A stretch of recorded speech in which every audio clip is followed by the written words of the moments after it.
3 ቀን አለፈው። አሁን ኢትዮጵያ ፋይናንሻል ፎረም ሳይንስ ሙዚየም ላይ ከተካሄደ ተካፍዬ ነበር እኔም እና ከሄድኩባቸው ምክንያቶች አንዱና በጣም የጠበቅኳቸው ተቋማት የካፒታል ማርኬት ድርጅቶች ነበሩ። ግን ቱ ማይ ሰርፕራይዝ የነበረው አንድ ድርጅት ብቻ ነው እዚህ ሰርቪስ ላይ ያለ፣ እሱም ወጋገን ካፒታል ነበር እና እሱ እንደነገረኝ ከሆነ አሁን ላይ ካፒታል ማርኬት አውቶሪቲ ፍቃድ ሰጥቶት እየሰራ ያለው ብቸኛው ተቋም እሱ ነው።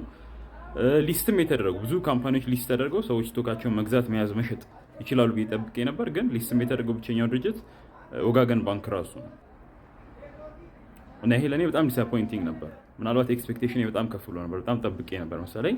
ግን ማርኬቱ ከኔ ግምት አንጻር ትንሽ ገና ነው እና የእነዚህ ድርጅቶች መከፈትና ኦፐሬት ማድረግ ሰርቪስ መስጠት ላይ ትልቅ ተስፋ እንድጥል የሚያደርገኝ ምንድን ነው? አንደኛው ውጪ ላይ ተመሳሳይ ድርጅቶች ሊስት ከሚያደርጓቸውና ሰዎች እንዲገዙ ኢኔብል ከሚያደርጓቸው አሴቶች መካከል እነ ወርቅ፣ ቢትኮይን፣ ብር እነዚህ ይካተቱበታል። ሶ በእነዚህ ድርጅቶች በኩል ሰዎች እነዚህን አሴቶች መያዝ ይችላሉ፣ መግዛት ይችላሉ፣ መሸጥ ይችላሉ።